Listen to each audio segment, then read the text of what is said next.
गाजविले नोहे जगी कोणी मुखियाचा जान सार्थक लाजोनी नोवीत आले ते उत्तर बोले स्वामी सवे थीट नीट जीवे होनिया नोवे जगी कोणी मुखियाचा जान सार्थक लाजोनी नोवीत तुका म्हणे मना समर्थासी गाठी घालावी हे मांडी थापटोनी नोवे जगी कोणी मुखियाचा जान सार्थक लाजोनी नोवीत विठाल विठाल विठाल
प्रज्ञा सूर्य भास्करा ज्ञान मार्तंडा उजळुनी फेडिली अंधकारा जयाचे कीर्तनी जन होती पांडुरंग लोक उद्धारासाठी निर्मिली अभंग जयाने चालविला नाम भक्ती मार्ग सोपाय नमस्कार माझा तुकया माय बापा श्री संताची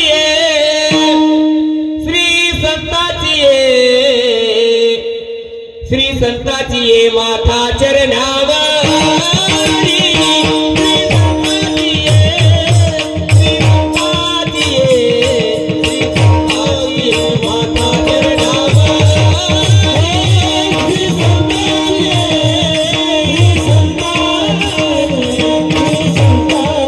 माता चरणावर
द्वंद नाही, तुझ्या प्रेरणेने दिशा मुक्त दाही, भयातून मुक्ती मिळाली जनाना, गुलामी कुणाला कुणाचीच नाही, नसे दुःख कोणा नशे न्यून्य कोणा, फुलाना मुलाना नशे दैन्य काही, जशी पार्वतीची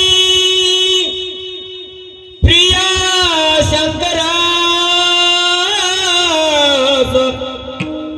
तशी प्रेरिका गे शाजी सतुई,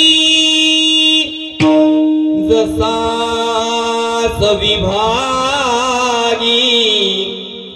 बळी पूर्वकाळी,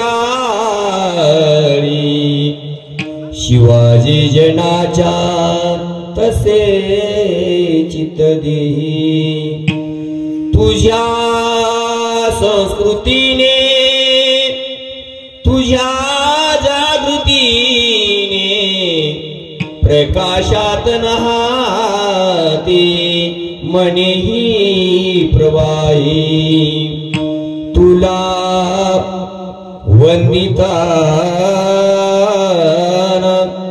सुखी अंग अंग, खरा धर्माता शिवाचाच पाही, जिजामाऊली गे तुला वंदनाई,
छत्रपती शिवाजी महाराजांच्या जन्मोत्सवाच्या निमित्तानं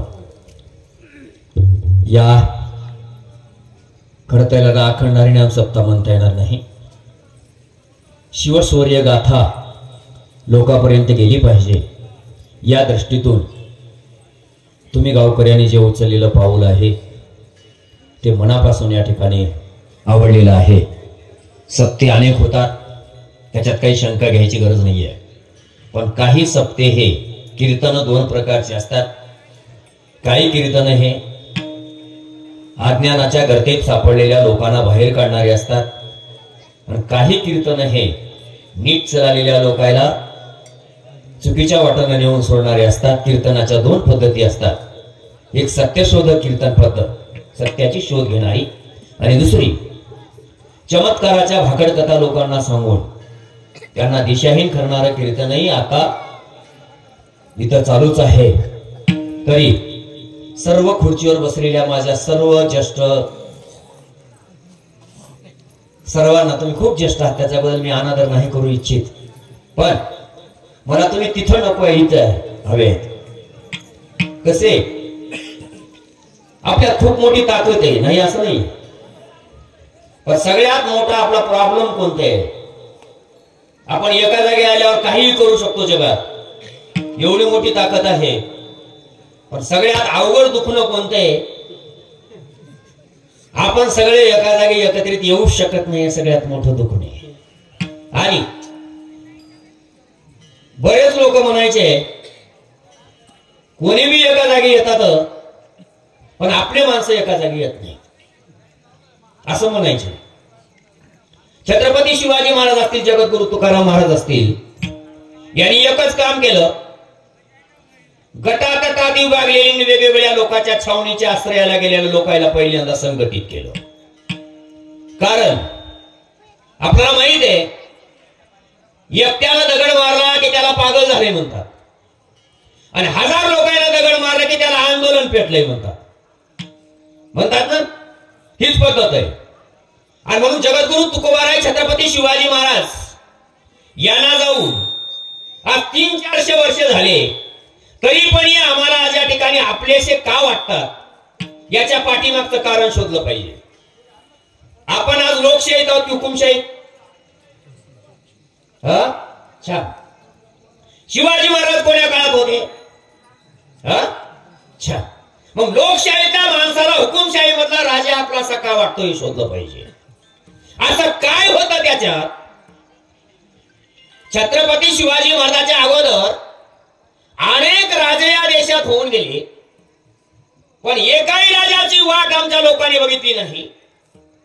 शिवाजी महाराजच त्यांना आपले का वाटतात हे कारण जर शोधायचं असेल तर शिवाजी राजांच्या अगोदर लोकांनी राजाच बघला नव्हता. कारण राजाचा आणि रयतेचा संबंध नव्हता.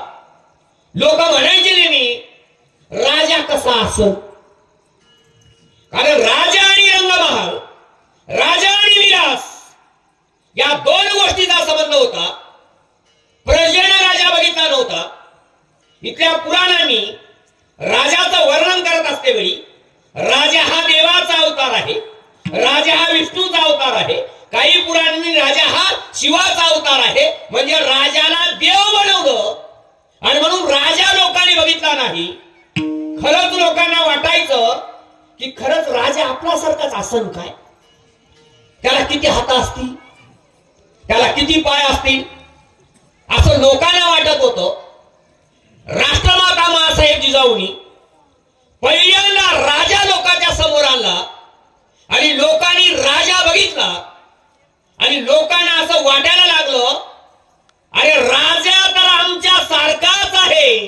एवढंच नाही, माँसाहेब जिजाऊंनी छत्रपती शिवाजी राजांना पहिल्यांदा शेतकऱ्याच्या कष्टकऱ्याच्या झोपडीत पाठवलं. झोपडीत का पाठवलं? राजाला लोकांचे दुःख काय आहे हे जर पाहायचं असेल तर पहिल्यांदा लोकात समाविष्ट झालं पाहिजे. आणि म्हणून जोपर्यंत एखादा व्यक्ती समोरच्याचं दुःख पाहणार नाही तोपर्यंत त्याच्या वेदना करणार नाही. आणि म्हणून छत्रपती शिवाजी राजांना पहिल्यांदा माँसाहेब जिजाऊंनी शेतकऱ्याच्या बांधावरती पाठवलं, शेतकऱ्याच्या झोपडीत पाठवलं, शेतकऱ्याच्या पोराबरोबर कांदा चटणी भाकर खायला शिकवलं की शेतकरी कसा जगतो हे त्या ठिकाणी पहिल्यांदा छत्रपती शिवाजी राजांनी बघितलं. आणि छत्रपती शिवाजी राजाला कळालं अरे माणसं जगतात तशी जगायला पाहिजे, कशा प्रकारचं जगणं माणसाच्या वाट्याला येत नाही. पशुतुल्य माणसाच्या वाट्याला जीवन आलेलं आहे. आणि हे राज्य दिसतंय ना, हे राज्य आमचं नाही आहे, हे राज्य कुणाचं आहे? राज्य हे चार राज्य सरकारांचं राज्य आहे. हे शिवाजी महाराजांनी बघितलं.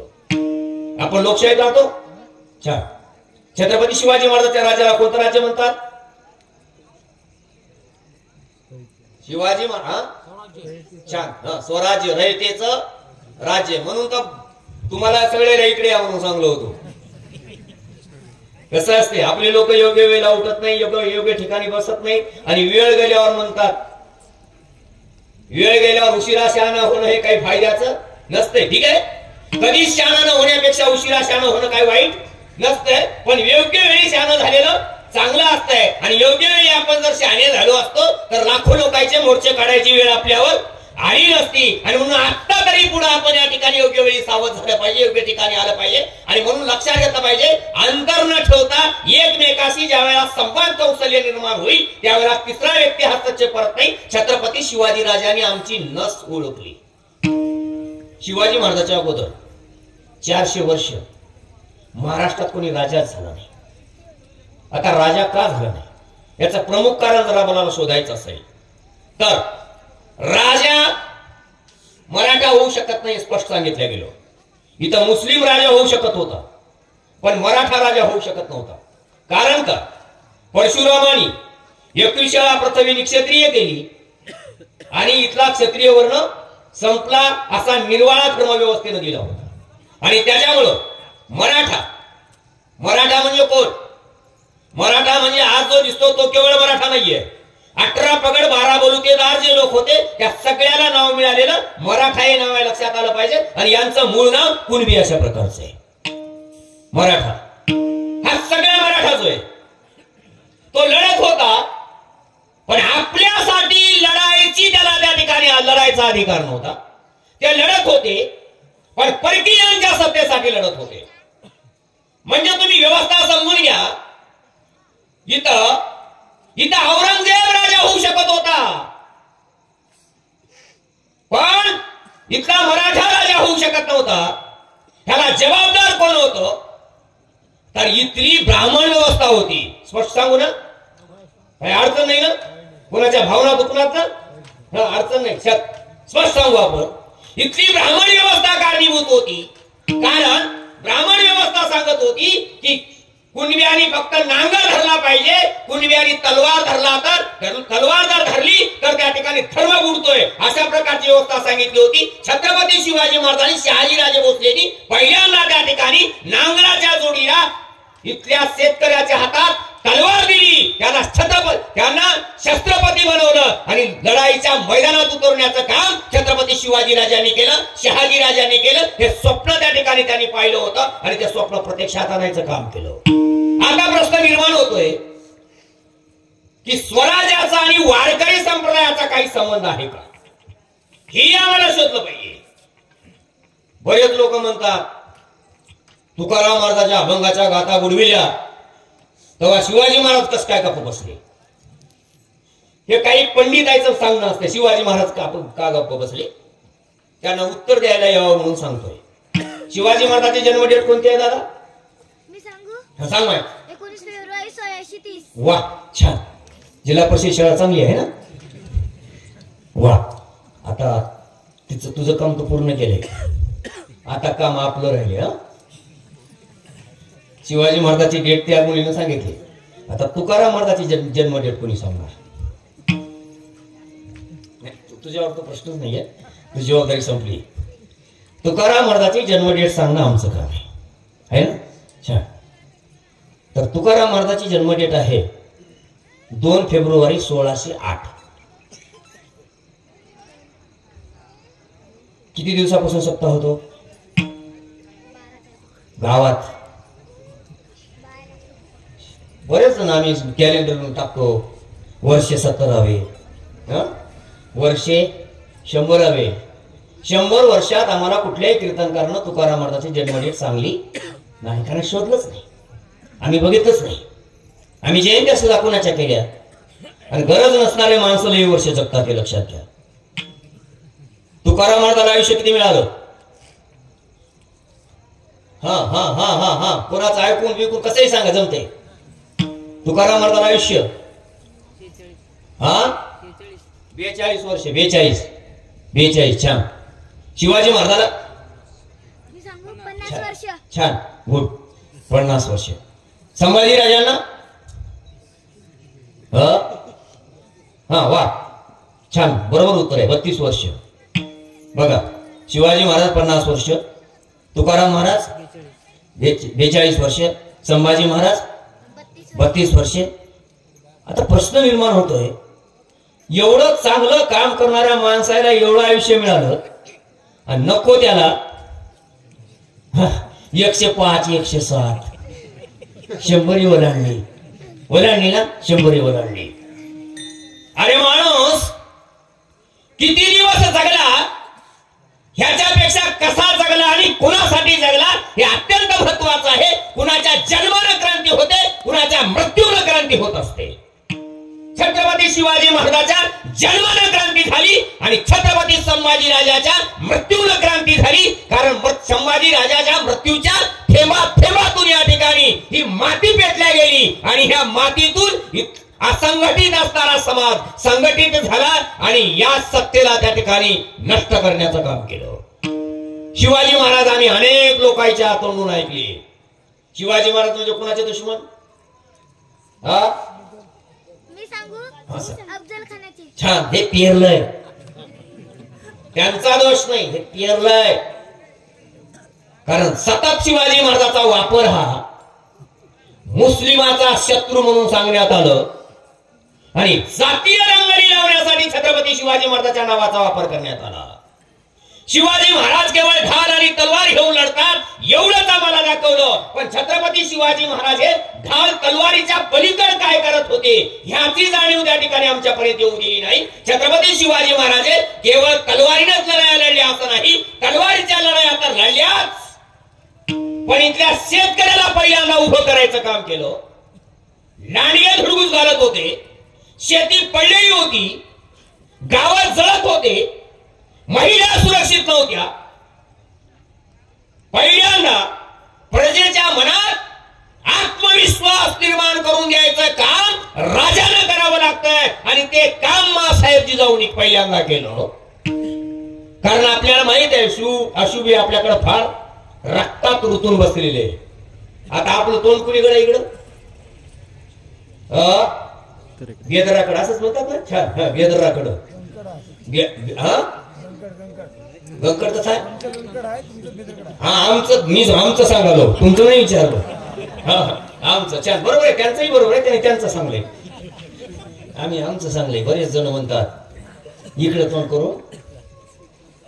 तोंड करून कुंकू लावू नये, इकडे तोंड करून कीर्तन करू नये, इकडे तोंड करून जाऊ नये. माझं म्हणणं गावाच्या इकडे ज्याची शेत आहे तर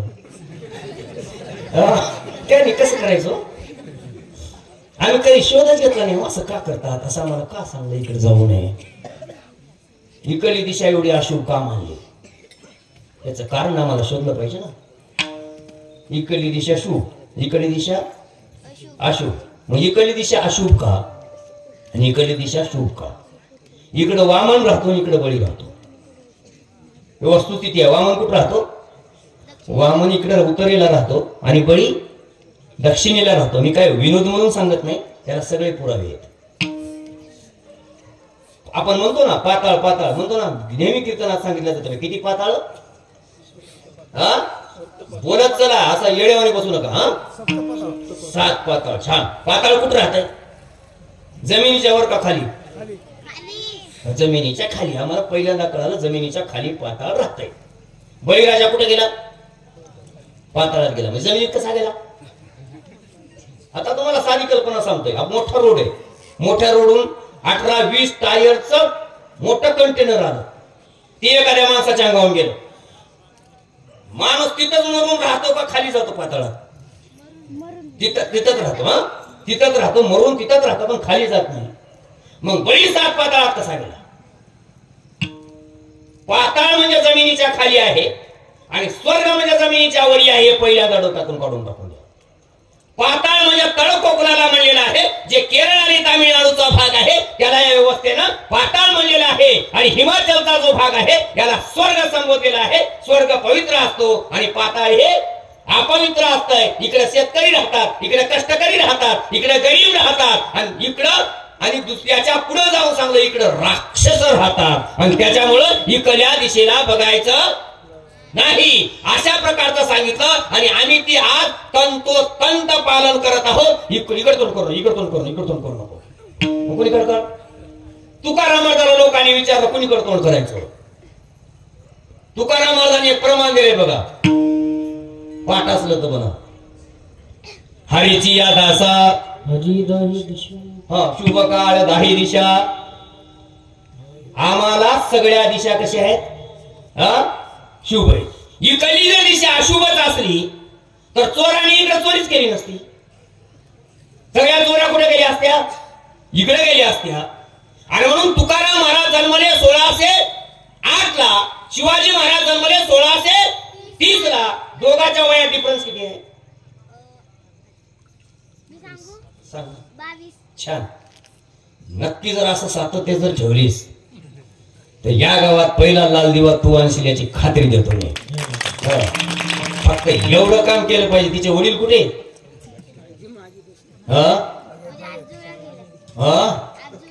बाजूला गेलेत काय? छान. असले तर काही इलाज केला असता, पण आता नसल्यावर काय करावं?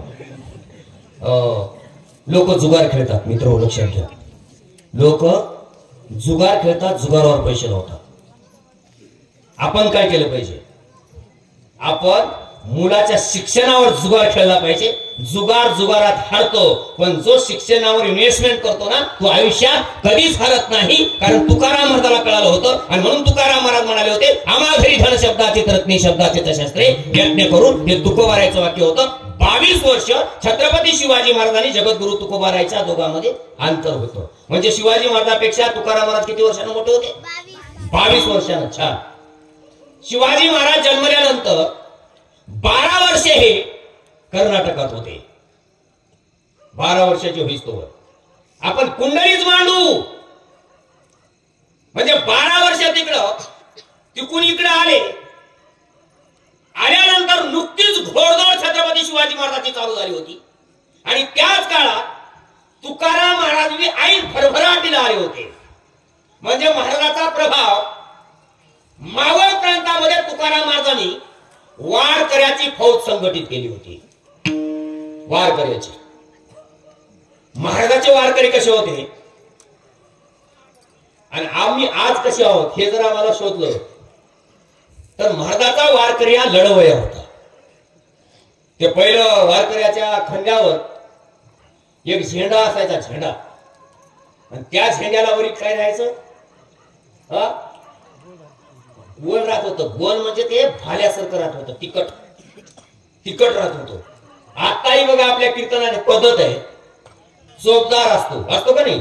चोपदार कशासाठी?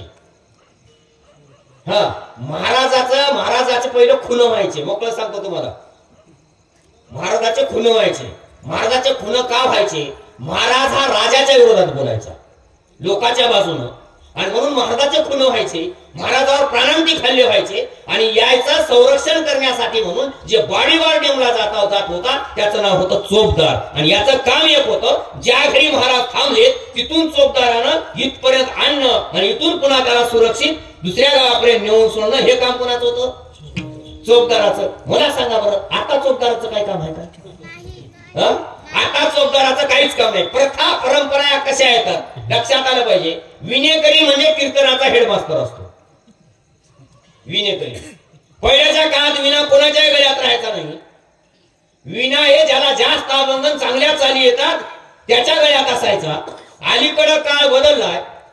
एक गरीब माणूस पकडला जातो आणि त्याच्या गळ्यात विना अडकून आम्ही सगळे मोकळे होतो. कारण हा म्हणजे आमच्या कीर्तनाचा हेडमास्टर. आणि जनाबाई या आमच्या कीर्तनाच्या पहिल्या हेडमास्टर होत्या. ही वारकरी चळवळीची देण होती. वारकरी चळवळीनी, वारकरी साधू संतांनी 18 पगड 12 बलुतेदार जाती एकत्रित केल्या. लक्षात आलं पाहिजे, जाती तोडायचं काम केलं नाही. वारकरी साधू संतांनी जाती जोडायचं काम केलं. 18 पगड जातीला जोडलं. चोखा महार आहे, लक्षात आलं पाहिजे. चोखा महार एसीत राहतो की एसीच्या बाहेर राहतो? वेस कळत नाही लोकांना. आता एसी म्हणलं तर ते गाडीमध्ये बघतात. वेस म्हणजे गावाला प्रमुखदार असायचं कमानी सारखं, आणि त्याला वेस म्हटलं जायचं. वेशीच्या भाई चोखोबा राहत होते आणि वेशीच्या भाई स्पर्श समाज राहत होता. वारकरी संतांनी एवढी मोठी क्रांती केली. एसीच्या बाहेर राहणारा जो चोखोबा आणि गावात राहणारा जो समाज, या समाजाला एका लाईन मध्ये आणून उभं करायचं काम हे वारकरी चळवळीने केलं. आणि म्हणून वारकरी जातीभेद पाळत नाही, याच्या पलीकडे गेलेला आहे. आणि यालाच अनुसरून छत्रपती शिवाजी महाराजांनी स्वतःच्या सैन्याचं नाव सुद्धा काय दिलं? मावळा दिला. याचं नाव काय दिलं? मावळा. मावळा मामा कोण्या लोकांचा असू शकतो? मामा हा मामा कोण्या बी लोकांचा असू शकतो. आम्हाला जर रस्त्यावर वजन उचलला गेलं काही मामा उचललं ना, झाला आमचा मामा. गावातून येते वेळी वाटकळला गेली, कुशावाडीची वाट कोणती आहे? मामा. खरंच, पण आपल्याला मामा कसे कळाले या व्यवस्थेनं? मामा कळीला कंस मामा. आम्हाला मामा सांगला मारीच मामा. चांगलं का नाही? आम्हाला हे सगळेच मामा सांगले. जेवढे वंगळे मामा होते तेवढे मामा आमच्या पुढे आणून बसले.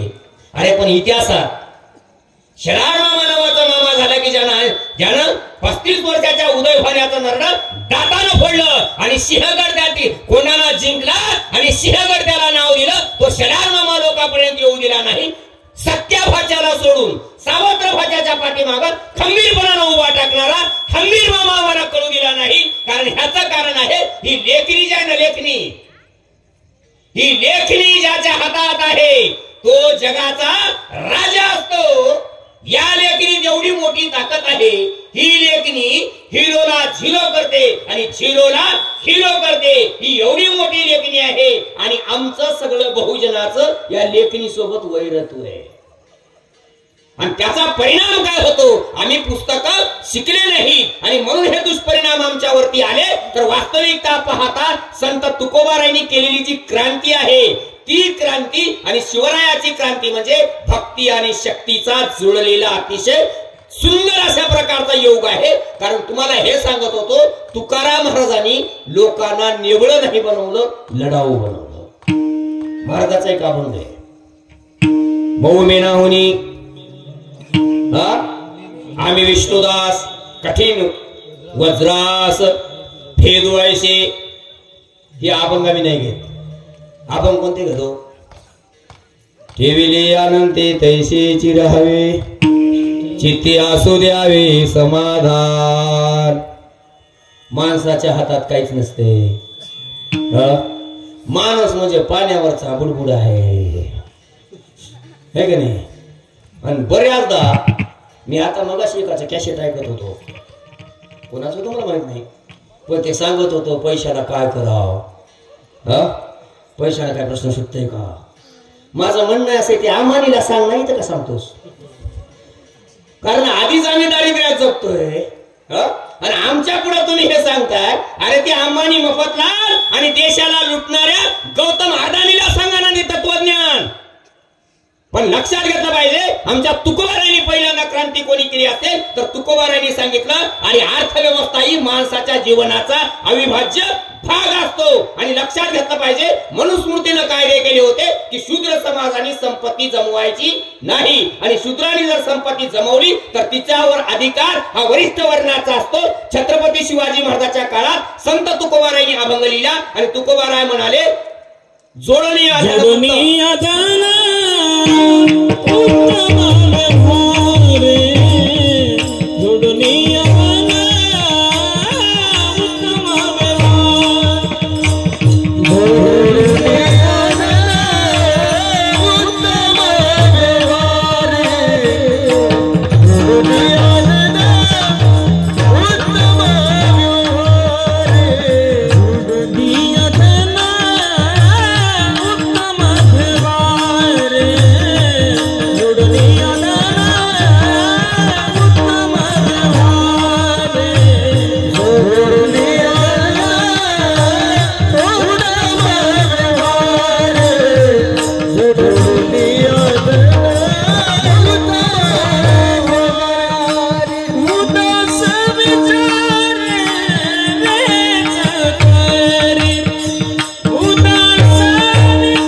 समाज पुन्हा उभा टाकू शकत नाही. आणि समाजाला उभं करायचं असेल तर पहिल्यांदा त्याला आर्थिक दृष्ट्या संपन्न करावं लागते. आणि म्हणून देशाला जर संपवायचं असेल तर पहिल्यांदा देशातल्या माणसाला दुर्बळ केल्या जात आहे. एवढं दुर्बळ केलं जात आहे, एवढं दुर्बळ केलं जात आहे की उठून उभा टाकायचं त्राण सुद्धा त्याच्या पायात राहू नये एवढं दुर्बळ केलं जात आहे. आणि म्हणून सतत समाज लुटल्या जात होता. त्यावेळेला आपल्या राजांनी विचार केला की समाज पहिल्यांदा सक्षम केला पाहिजे. म्हणून तुम्हाला हे सांगत होतं की शिवाजी महाराजांनी तुकाराम महाराजांमध्ये अंतर किती? 22 वर्षाचं. छान. तुकाराम महाराजांचे कीर्तन शिवाजी महाराजांनी किती ऐकले? 1 अथवा 2. फार पुरावे उपलब्ध नाहीत, कारण नुकताच शिवाजी राजाचा उदय झाला होता. तुकाराम महाराजांनी बरेच लोक सांगतात की शिवाजी महाराजांनी तुकाराम महाराजाला राज्य दिलं, दंतकथा सांगितल्या जातात. आता तुकाराम महाराज कशाला घेतील? कारण तुकाराम महाराजांनी स्वतःचाच वैभव लोकांना दान केलेले आहे. महाराज कसा असला पाहिजे याचं नमुन्याचं उदाहरण. महाराज कसा असला पाहिजे? राजानं महाराजाचं ऐकाव का महाराजानं राजाचं ऐकाव? हा, चट चट चट बोलायचं. कोण कोणाचं ऐकाव? हा, राजाने महाराजाचं ऐकावं. आता कीर्तनकार मग राजाला विचारतो, इकडे जर आला तर कीर्तनकार इथल्या परिसरातल्या राजाला विचारतो की मी कीर्तन कसं करू? आणि तोही सांगतोय माझ्या राज्यात आल्यानंतर इकडल्या भागात आल्यावर माझ्या मतपेटीला धक्का लागला तर महाराज तुझ्या पायानं वापस जाणार नाहीस. हा, म्हणजे राजे बघा, लक्षात घेतलं पाहिजे, राजा हा महाराज हा राजाचा गुलाम झाला होता. इथं विचित्र गोष्ट कोणती होती? तुकाराम महाराजाचं राजावर वर्चस्व होतं.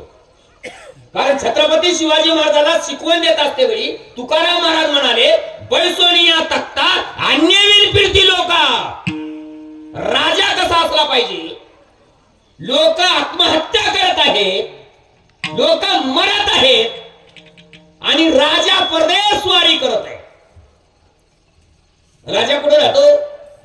देशात कमी आणि परदेशात जास्त. राजा, अरे राजाचं मोजमाप कशावरती करायचं असते? प्रजा कशी जगते ह्याच्यावरती करायचं असते. आणि म्हणून तुकाराम महाराजाच्या कीर्तनाला ज्या वेळेला शिवाजी महाराज गेले त्यावेळेला तुकाराम महाराजांनी त्यांना अभंगातून सांगितलं, दयातीचे नाव भूताचे पालन आणि निर्दळन कंटकाचे. कंटकाचं निर्दळ करा, सज्जनाचं प्रतिपालन करा. राष्ट्रमाता मासाहेब जिजाऊ ज्या वेळेला पुण्यात आल्या, तुम्ही सगळ्या बायांना ऐकलं पाहिजे, पुण्यात आल्या तुमच्या आता काय फॅड आले मला अजून कळलं नाही, मला शोधही लागला नाही. 95% पोऱ्याच्या बायाच्या पायात आणि गड्याच्या पायात बी काय दोरे बांधलेत मला अजून कळलं नाही याचं गणित काय आहे ते.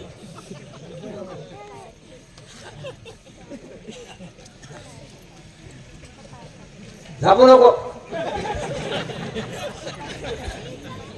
अरे का बांधले? उत्तर, काळा दोरा बांधणं म्हणजे आम्ही हलक्या जातीचे आहोत याचं डिक्लेरेशन आहे. मी खोटं नाही सांगत. आणि गळ्यामध्ये पांढरा दोरा असणं म्हणजे उच्चवर्णीयाचं लक्षण आहे. याला रेकॉर्ड आहे. मी माझ्या म्हणचं नाही सांगत. हे कुठून खूळ आलं मला माहित नाही, पण प्रत्येकाच्या मी चांगलं सायन्स झालेल्या बऱ्याच मुलीला विचारलं, माय का मानलीस? हे महाराज बघा आईने मानली हो. आईला विचारलं का मानली? नाही दिसला म्हणे. काय पद्धत आहे तुमची? मासाहेब जिजाऊ ज्या वेळेला पुण्यात आल्या, लक्षात घ्या, मुरार जगदेवराव नावाच्या सरदाराने पुणे जाळून टाकलं होतं. गाव पूर्वी काय करायचं, गावच जाळून टाकायचं. गाव जाळून टाकलं आणि गावावरून गाढवाचा नांगर फिरवला. तुम्ही म्हणता त्याच्या इथं बैल नव्हते का? कारण होतं, ज्या ठिकाणी गाढवाचा नांगर फिरतो त्या ठिकाणी लोकांनी जर वस्ती केली तर त्याचा निर्वंश होतो, वंश बुडून जातो, अशा प्रकारची लोकांची धारणा होती. आणि म्हणून लोकांवर दहशत बसावी म्हणून पुण्यावर गाढवाचा नांगर फिरवला, पुणे जाळलं. आता त्यावेळेला लोकांची धारणा काय होती? ती भूमी पवित्र कधी होती? पवित्र. हे फार मोठं लोकांच्या डोक्यात पवित्र आणि अपवित्रतेचं भांडवल बसलेलं आहे. घर बांधले की आपण काय करतो? किती पक्क बसलंय. वास्तू शांती. शांती म्हणजे घर आमचं अशांत आहे, आणि त्याला कसं करायचंय? शांत करायचंय. आमच्या डोक्यात एवढं फिक्स बसवलं की ते सांगते वेळी या ठिकाणी यापूर्वी बरेच काही वाईट प्रसंग घडलेले असतील, त्या भूमीला शुद्ध करावं लागतंय. मग ते म्हणजे आमच्या घरचीच खारी होय. हे काय सांगलं? खारी तुझ्या घरची असेल र, पण वाळू 12 गावाहून आली ना. वाळू 12 गावची आली, त्याच्यामुळे घराला काय करावं लागतंय? शांत करावं लागतंय. छान. मग शांत करावं लागतंय म्हणजे काय करावं लागतंय? मिस्त्रीचे पैसे उडवावे लागतात, सिमेंटवाल्याचे पैसे द्यायचे नाही, घरासाठी बांधलेली ज्यानं उदासीन सोयऱ्या धऱ्यानं पैसे दिले त्याचे द्यायचे नाही. आणि जे अचानक टाइमला आले ते पहिलं कधी कामावर तुमच्या आले काय? इथं वाकडे आले, तिथं वाकडे आला, इकडून कोश आला, तिकडं जमणं आले म्हणून कधीच आलं नाही. सगळं घर झालं की एक हात दिलं.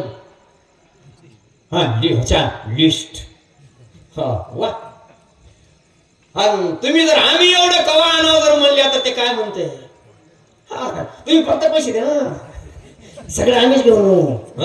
माणसंही आमच्या जाऊन, तुम्ही काहीच टेन्शन घ्यायचं नाही. तुम्ही काय करायचं? फक्त पैसे द्यायचे. आमच्या घरात होम लावला ना, होम लावला. आमच्या वारकरी संप्रदायाने सांगितलं योग याग विधी नो हे सिद्धी. आमच्या घरात होम लावला. आमच्या रंगवलेल्या चांगल्या घरावर छापे मारले, हाताचे मारले की नाही. एवढं सगळं केलं आणि लुटलं, अशांतता निर्माण केली. मासाहेब जिजाऊनं बघितलं. त्यावेळेला शिवाजीला म्हणजे जिजाऊला 2 मुलं होती. एक मोठा संभाजी आणि छोटा शिवाजी महाराज. नुसतं बऱ्याचदा आपल्या लोकांचं लय वेगळं असते. माझ्या गावात एक माणूस आहे, ते गावाला जायचं असलं की आपल्या बायकोला म्हणते घरी पाणी जरी असलं तरी घागर भर हापशाला जाऊन तिकडून इकडे ये, मी कोण तिकडे निघतो म्हणते. तुमच्या गावात आहेत नाही मला माहित आहे का? गावापर्यंत एक नग असं असतंयच, किती चांगलं गाव होते. एक तरी नग असं असतंयच. मग इकडून यायचं, मग ते पुढली घागर आली की आता काय होणार? आता सगळं शुभ होणार. कसं होणार? शुभ होणार. म्हणून ते काय म्हणतंय, लय लोक गमतीचे असतात. आता काय तुम्हाला एक विचित्र सांगायचं गेलं तर, देवाला पाया पाणी घालाय जर चलं आणि दुसऱ्यानं जर एखादी शिवलं तर त्याला म्हणतात काय चालय. मासाहेब जिजाऊने बघा लक्षात घ्या, तिथं पोलादी पहार रवली होती, तुटकी चपली बांधली होती आणि तुटकी चपली बांधून दहशत बसलेली होती. बाई कशी असावी, किती कणखर असावी. मासाहेब जिजाऊने स्वतःच्या हातानं ती रवलेली पहार उपडली आणि फेकून दिली. का फेकून दिली? कोणीतरी शाप दिला म्हणून कुणाचं तरी वाईट होत नाही. ती तुटकी कवडीची होती ना, ते बांधलेली चपली वगैरे ते तोडून फेकून दिली. आणि आता कसे आपण लोकांना सांगतो अशी क्रांती करा, तशी क्रांती करा, पण आपलं घर सुरक्षित ठेवतो. जिजाऊनं पहिल्यांदा स्वतःच्या मुलाला या रणांगणात उतरविलं. आणि ज्या वेळेला जिजाऊचा एकुलता एक मुलगा त्या ठिकाणी मैदानात उतरला, त्यावेळेला लोकांना आत्मबळ वाटायला लागला आणि लोकही त्या ठिकाणी शिवाजी महाराजाला साथ द्यायला लागले. कारण आई जिजाऊनं एक स्वप्न पाहिलं होतं. स्वप्न. तुम्हाला असं वाटत असं जिजाबाई म्हणजे कोणती देवी होती काही वाटले ना बऱ्याच जणाला, देवी होती त्याची. देवी म्हणले की आपल्या पुढे चित्र येते बघा, येते का नाही? जिजाबाई तुमच्यासारखी हाडामासाची 2 हात 2 पाय असलेली बाई होती. जिजाबाईनं स्वप्न पाहिलं. स्वप्न कुठलं पाहिलं? मला स्वराज्य उभं करायचंय. स्वप्न उघड्या डोळ्यानं बघायचं की झोपी जाऊन बघायचं? स्वप्न केव्हा बघायचं? डोळे बंद असताना. छान. कसं डोळे बंद असताना स्वप्न बघायचं. बरेच जण सांगतात असं झालं तसं झालं तसं होऊन तसं झालं आणि मला चेव आला तर काहीच नाही. बऱ्याचदा आपण सांगतो काहीच नाही. अरे काहीच नाही ते कसलं स्वप्न. राष्ट्रमाता मासाहेब जिजाऊनी उघड्या डोळ्यानं स्वप्न बघितलं आणि उघड्या डोळ्यानं स्वप्न बघितलेलं आपल्या मुलाकडून पूर्ण करून घेतलं. म्हणून स्वप्न बघायला शिकलं पाहिजे. स्वप्न मोठे की छोटे बघायचे? मोठे. झोपी जाऊन है ना. स्वप्न हे मोठे बघायचे. स्वप्न मोठे. बरं दुसरी गोष्ट, मोठे स्वप्न बघायला काय बिल लागली लय येते का? नाही. छान. मोठे स्वप्न बघायला काही पैसा पडत नाही. कलेक्टर व्हायचं स्वप्न जर बघितलं तर उगत तहसीलदार तरी होईल. एकानं स्वप्नच बघलं चपराशी व्हायचं. आता त्याच्या खाली काय राहतंय का? त्याच्या खाली काहीच राहत नाही. स्वप्न मोठे बघायला शिकले पाहिजे. मासाहेब जिजाऊन स्वप्न कोणतं बघितलं? मोठं स्वप्न बघितलं. मोठं स्वप्न नुसतं स्वप्न बघून जमत नाही. त्यासाठी त्याग असावा लागतो. जिजाऊनं त्याग केला. अरे नवरात्रीचा त्या ठिकाणी शहाजी राजा कर्नाटकात आणि जिजाई महाराष्ट्रात. हा भगवा झेंडा जो आहे ना, हा भगवा झेंडा छत्रपती शहाजी राजांनी कर्नाटकावरून जिंजीवरून त्या ठिकाणी शिवाजी महाराजांना पाठवला होता आणि सांगितलं होता या भगव्याचं रक्षण करा. आम्हाला काय सांगितलं? शिवाजी महाराजांना भगवा कोणी दिला सांगता येते का कोणाला? ते आता मीच सांगले ना. तिथं आम्हाला काय सांगलं? आम्हाला सांगलं रामदास स्वामींनी काय केलं? रामदास स्वामींनी शिवाजी महाराजांना भगवा दिला. अरे जरा पुस्तकं वाचायला शिका. त्या रामदास स्वामीचं वस्त्रच मुळात भगवं नव्हतं. त्याचंच वस्त्र हिरवं होतं. त्याच्याच 100 वर्षाच्या दासबोधामध्ये पहिली ओळी होती. मी स्पष्ट सांगतोय. मोबाईल चालू आहे ना? छान. हा रेकॉर्ड करून घ्या. मोबाईल मध्ये सांगतोय, रेकॉर्ड करून घ्या. आदिलशहा सिंहासनावर बसलाय आणि हा जो रामदास आहे ना, रामदास खाली बसलाय. त्या आदिलशहाच्या पायावर हात ठेवलाय आणि तिथे एक ओवी आहे. मोबाईल चालू आहे, जरूर घेतलं पाहिजे. पायाचा मी दासशहा अर्जी ऐकावी, शिवाजीच्या राज्याची धुळदाण व्हावी. दासाचा मी दास, मी रामदासी, दरबार आपला आदिलशाही हीच माझी काशी. हे त्याच्या त्या ठिकाणी त्याच्या दप्तरात लिहिलेलं आहे. माझ्या दप्तरातलं नाही सांगतो. पण तो आमच्या शिवाजी महाराजाचा गुरु म्हणून दाखवलं. ह्याचं कारण असं होतं की आपल्या समाजात कोणीही जरी मोठा झाला तर त्याच्या पाठीमागं आमचा आशीर्वाद असल्याशिवाय पूर्ण होऊ शकत नाही. आणि म्हणून त्या ठिकाणी शिवाजी महाराजाचा गुरु कोण दाखवला? रामदास दाखवला. तुम्हाला एक छोटा विनोद नाही, ही लोककथा आहे. तुम्हाला एक छोटं उदाहरण सांगतो. रामदासाच्या अंगावर फुल ड्रेस आहे की हाफ ड्रेस आहे?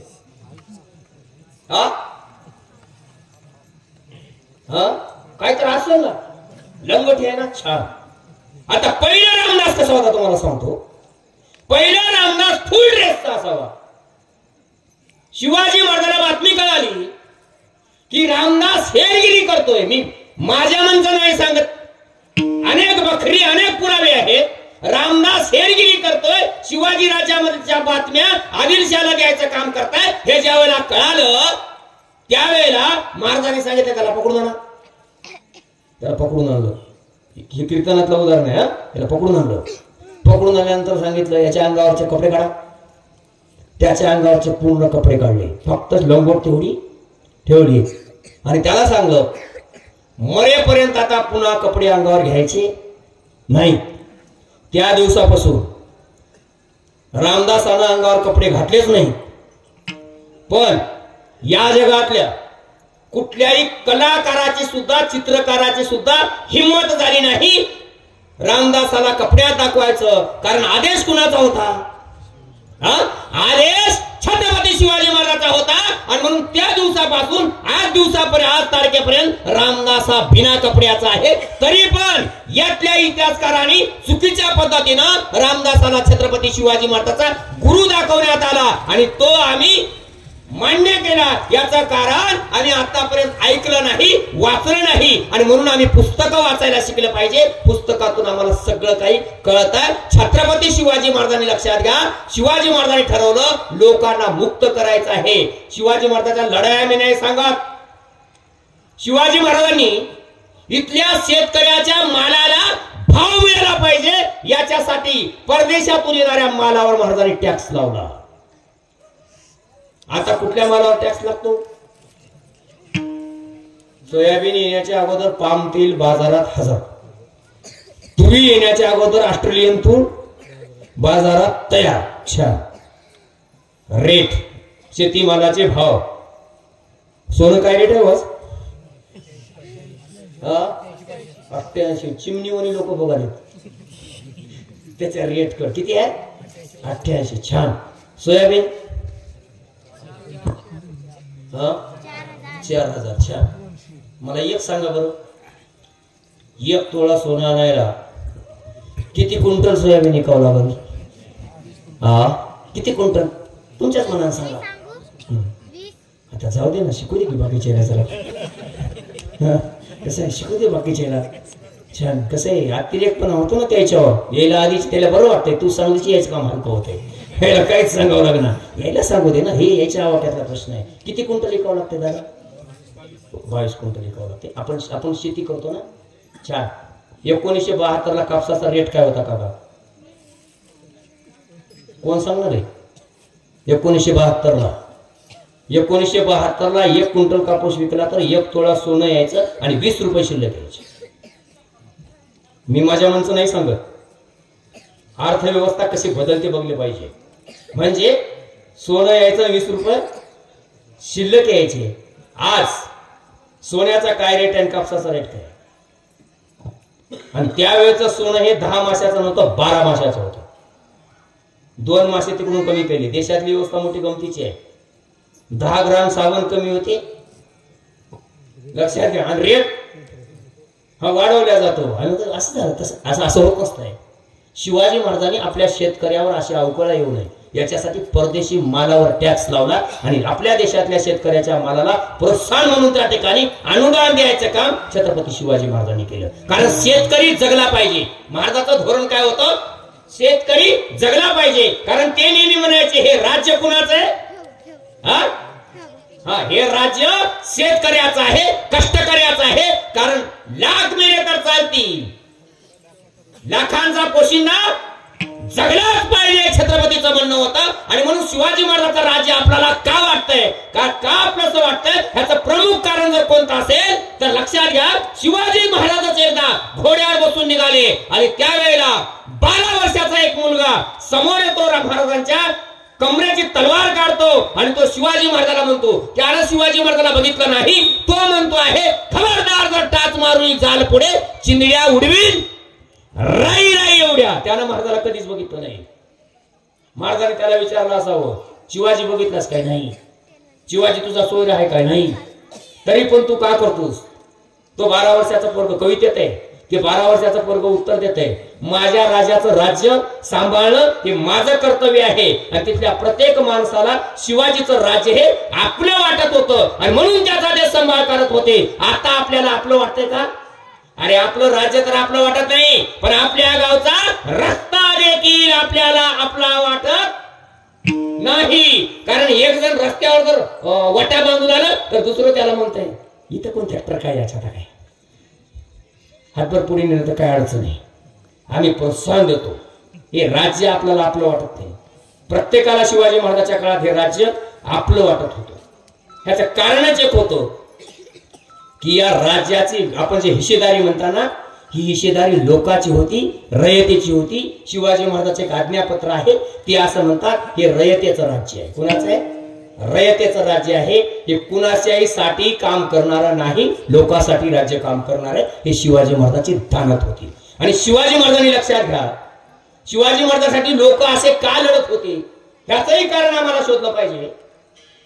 आता आपल्याकडे निवडणूक होतात ना बाई, होतात की? छान. 5 वाजल्यावर किती नेते आपल्या फोन उचलतात? तुमचा उचलतात? तुमचा, पाठीमागच्याचा, कोणाचाच नाही. शिवाजी महाराजांचा सैनिक का लढत होता हे लक्षात घ्या. शिवाजी महाराजांच्या प्रत्येक सैनिकाला असं वाटत होतं की मी मेलो तर माझं कुटुंब उड्यावर महाराज पडू देत नाही. खात्री, माणूस कधी लढतो, माझ्या मृत्यूच्या नंतर माझं कुटुंब उड्यावर येणार नाही. शिवाजी महाराजांच्या सैन्याचा पहिला सरसेनापती प्रतापराव गुजर लढाईत गेले. राजा कसावा असावा. महाराज सांत्वनासाठी गेले. सांत्वनासाठी. सांत्वन म्हणजे आपल्याकडे अंगण तुडवायला जातात की नाही, मातीला जाईन होईना गेलं तर अंगण तुडवायला जातो. राजे सांत्वनाला गेले. प्रतापराव गुजराची पत्नी महाराजाचं स्वागत करते. जातात महाराज. महाराजांनी विचारलं, प्रतापराव गेले. ती पत्नी काय म्हणते त्यांची, हो गेले, स्वराज्याच्या कामी आले. गेले नाही, स्वराज्याच्या कामी आले. ती म्हणते मला त्याचं काही वाटत नाही, पण अडचण अशी आहे, माझी मुलगी लग्नाची आहे. महाराज काय म्हणतात, तुम्ही काळजी करू नका, तुमच्या मुलीची सोयरीक झाली. आता ती बाई माणूस ती म्हणते, महाराज माझ्या मुलीचं लग्न जमले, मला कसं माहित नाही, आणि कुठं गेले. महाराज म्हणतात, ताई साहेब तुमच्या मुलीचं लग्न मी कोणा दुसऱ्याशी नाही लावून दिलं. माझा धाकटा मुलगा राजाराम आहे ना, त्याच्याशी तुमच्या मुलीचा विवाह लावणार आहे. कारण तुमचं कुंकू हे माझ्या स्वराज्याच्या कामी आलेलं आहे, आणि ज्यांनी आपलं कुंकू स्वराज्याला दान केलेलं आहे त्याचं कुटुंब मी उघड्यावर पडू देणार नाही. कारण माझे गुरु जगद्गुरु तुकोबाराय ह्यांनी मला संदेश दिलेला आहे, दया करणे जे पुत्रासी त्याची दासा आणि दासी, उघड्यावर पडू देणार नाही. दुसरं उदाहरण आहे तानाजी मालुसऱ्याचं. कारण मालुसरे रणांगणात पडतात, रायबाचं लग्न छत्रपती शिवाजी महाराज लावतात. आणि मग प्रत्येकाला वाटत होतं आम्ही लढाई जर मेलो तर आमचं कुटुंब उघड्यावरती पडणार नाही. पांगिरावाडीचा पांगिरा, लक्षात घ्या, 80 वर्षाचा म्हातारा आहे, त्याचा मुलगा सैन्यात आहे, तो मेला लढाई.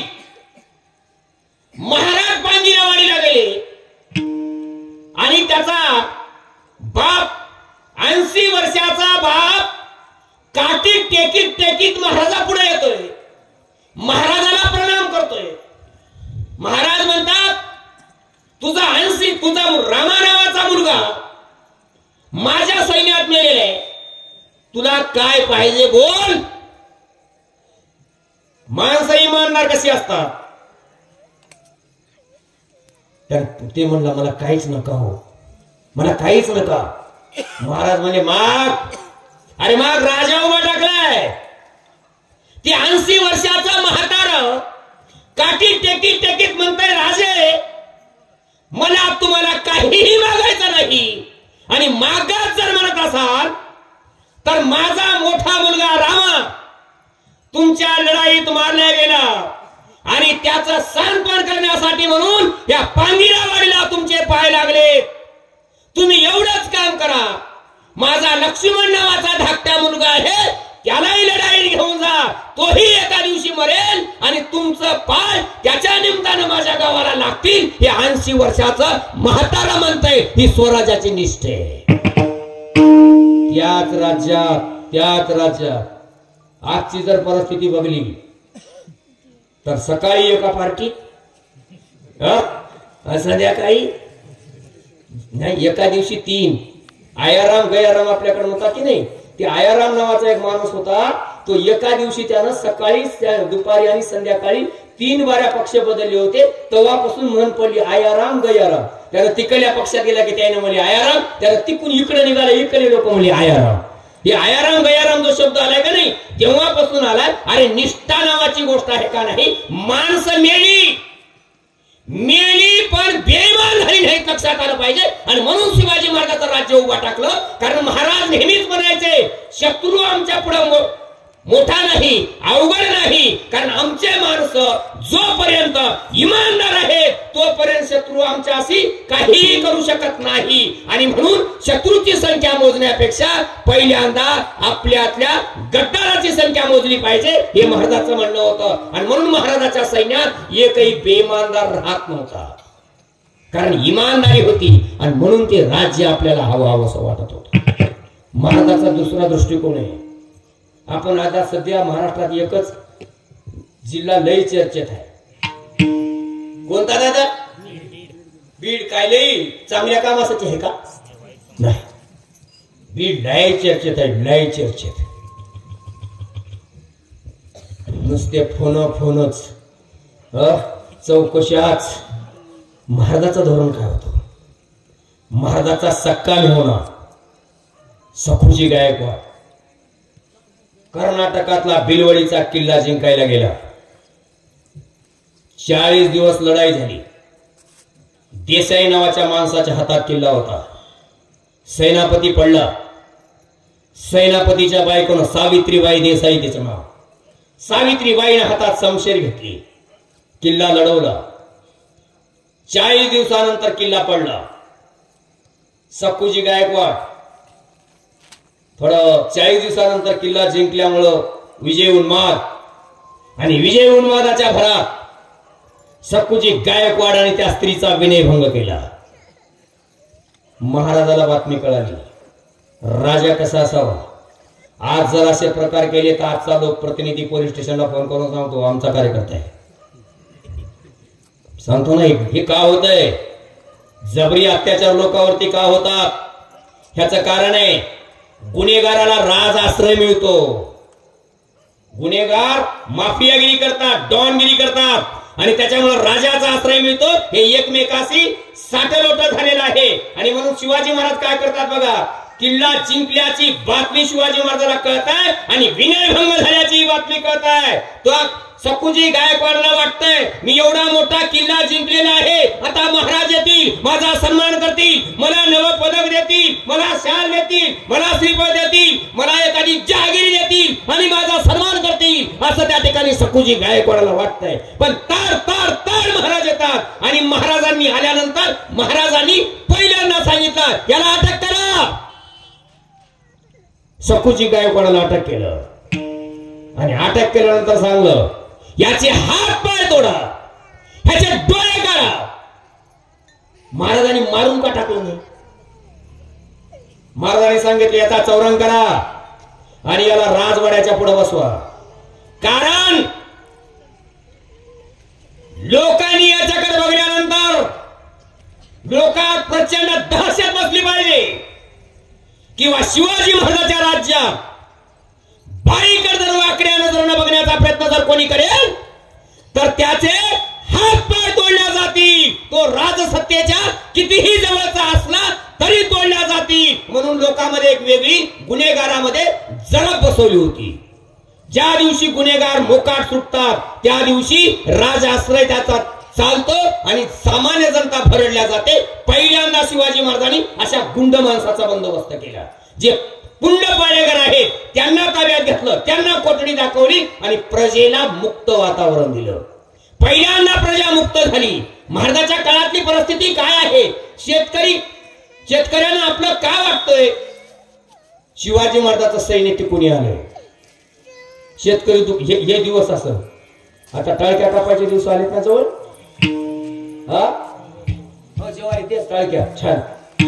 शेतकरी झाडाखाली जेवायला बसलाय, तिकून सैनिक आले. त्याने बघितलं त्या शेतकऱ्याने हातातली भाकर टाकून दिली. त्याला माहित होतं सैन्य मोगलाच आहे.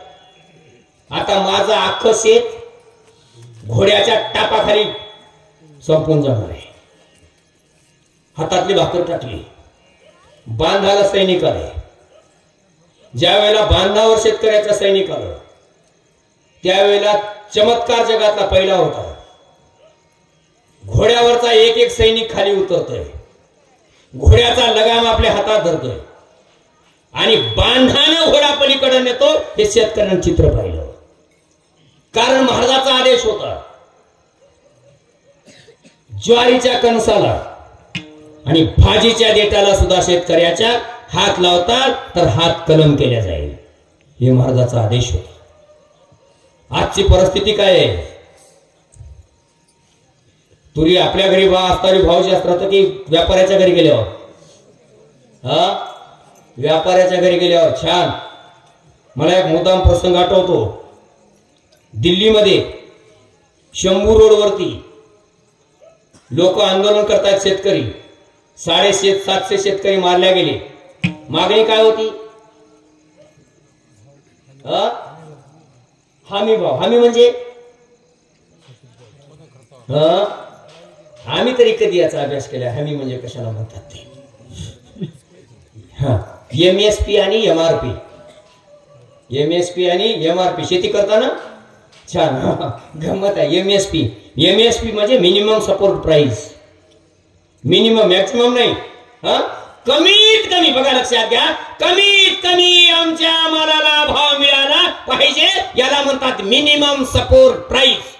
आणि हा भाव ठरवला जातो शेती करणारा आणि त्याला लागणारी साधनं येटू तर शिटू म्हणतात. या पद्धतीनं शेतीमालाचे भाव ठरवले जातात. शेतकऱ्यांनी हमी भाव मागितला आणि दुसरं काय मागितलं? शुद्ध बियाणं, चांगलं बियाणं. आणि तिसरं मागितलं शेतीला चांगले कीटकनाशक. तुम्हाला इंडियन माहित आहे की नाही? इंडियन लय जुनं औषध आहे. मी लहान होतो त्यावेळेचं इंडियन लय खतरनाक औषध. एक टप्पन जर बकेटात टाकलं तर पाकिट सगळं पांढरं व्हायचं. चक्क आया खलास. इंडियन सरकारने इंडियन आता ठेवले का? इंडियन बंद केलं. औषध गेले वागव, पण औषधानं ब्रँड कायम ठेवले. आताही लोक कोणी जर औषध पिऊन मेलं तर म्हणतात इंडियन पिऊन गेले म्हणतात की नाही? अरे ब्रँड त्यानं कायम ठेवलं ना. काय ब्रँड असेल लक्षात घ्या. इंडियनच्या नुसत्या वासानं माणसं मरत गेले. आता पिचकारीला कट्टाळून लोक तंबाखू तसेच खात्यात. तरी काय होईना. प्रॅक्टिकल करू नका कोणी, पण पिलं तर चक्कर सुद्धा येईना. औषध मला कधी कधी वाटतंय अरे या बळीराजाला औषध म्हणून पाणी विकताना लाज कशी वाटत नाही कंपनीला. लक्षात घेतलं पाहिजे. आणि शासन सत्तेला, कारण या दोघांची भागीदारी आहे हे आपल्या लक्षात आलं पाहिजे. म्हणजे औषधं आम्हाला बनावट, बियाणं बनावट. आणि एक तुम्हाला विचारतो, स्वातंत्र्याच्या 75 वर्षाच्या कालखंडात एका तरी बोगस औषध विकणाऱ्याला फाशी झाल्याची नोंद? खोटे बियाणे देणाऱ्याला अजिबात नाही. मग याचा अर्थ काय? देश कुणाचा आहे? आम्ही नेहमी म्हणतोय देश कुणाचा आहे. व्यक्ती आपला काय माहितच आहे आपल्याला. ते आपलं आहे ते माहित आहे. तरी पण स्वातंत्र्याचे 75 वर्ष झालं आम्ही दिल्लीहून लाल किल्ल्यावरून भाषण ऐकतोय. शेतकरी या देशाच्या अर्थव्यवस्थेचा कण आहे. कण आहे. भारत हा कृषि प्रधान देश है. सभी मेरे किसान भाइयों और बहनों, सभी मेरे किसान भाइयों और बहनों, कपास को दुगुना भाव उत्पन्न होना कि नहीं? गन्ने को भाव होना कि नहीं?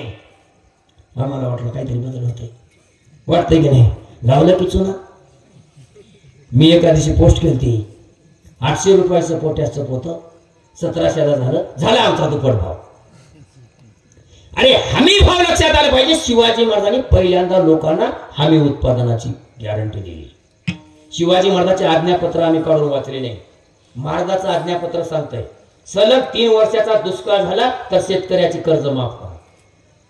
महाराजांचं आज्ञापत्र सांगतंय दुसऱ्याही वर्षी आणखी जर पाऊस नाही झाला तर शेतकऱ्याला नव्यानं कर्ज द्या, त्याला बैलजोडी घेऊन द्या, दर्जेदार बियाणं द्या. एवढंच नाही तर त्याला पुढचं तारण येईपर्यंत त्याची वसुली थांबवा.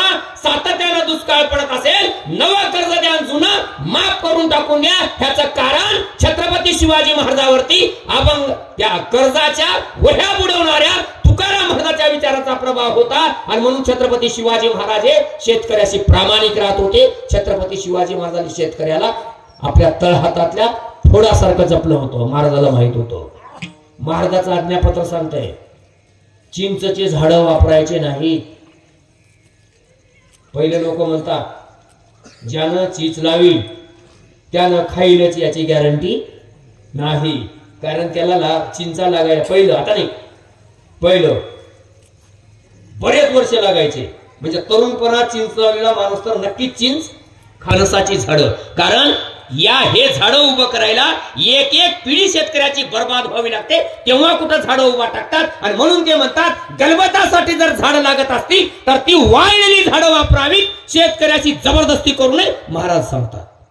आज्ञापत्रात महाराज म्हणतात तुम्ही जर तुमची गवताची गंजी असेल तर त्या गवताच्या गंजीच्या सोबत राहणाऱ्या राहुट्यातील दिवे संध्याकाळी बंद करा. कारण तेलाच्या आशेनं उंदीर वाती पळेल आणि पेटलेली वाती जर त्या ठिकाणी गंजी त्या बनवीला जाऊन जर लागली तर तुमचं वैरण जळेल आणि तुमचं वैरण जळल्यानंतर गुरं तुमचे घोडे उपाशी मरतील. लेकरासारखी काळजी याच्या पुढे जाऊन सांगता तुम्ही तुमच्या घोड्यांना वैरण किती आहे हे बघून टाका. कारण तुमच्या पुढचं वैरण संपेल, तुम्ही शेतकऱ्याकडलं वैरण जबरदस्तीने आणताल आणि लोक म्हणतील शिवाजीच्या राज्यापेक्षा मोगलाई बरी होती असे लोक म्हणतील. असं शिवाजी महाराजांची सक्त ताकद होती. पोटच्या पोराप्रमाणे प्रजेची काळजी करणारा राजा कोणता असेल तर तो फक्त छत्रपती शिवाजी महाराज होते. आणि तुकाराम महाराज ज्यावेळेला सांगायचे, तुकाराम महाराजांनी ज्यावेळेला बघितलं हे आपल्याला का सांगावं लागतं ह्याचं कारण जर आपल्याला शोधायचं असेल तर या ठिकाणी आपण बऱ्याचदा म्हणतो काही वेळेला असं असतंय की अंतिम टप्प्याची वेळ येते आणि त्यावेळेला माणसाचा संयम सुटतो. ज्या वेळेला धर्मसत्ता समाजाचं शोषण करायला लागली, राजसत्ता समाजाचं शोषण करायला लागली त्यावेळेला तुकाराम महाराजांना लोकांनी विचारलं तुकाराम महाराज तुम्ही एवढं कडक का बोलवलं. तर तुकाराम महाराजांनी त्यासाठी या अभंगाचा पहिला चरण निवडलेला आहे. काय करू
पृथ्वी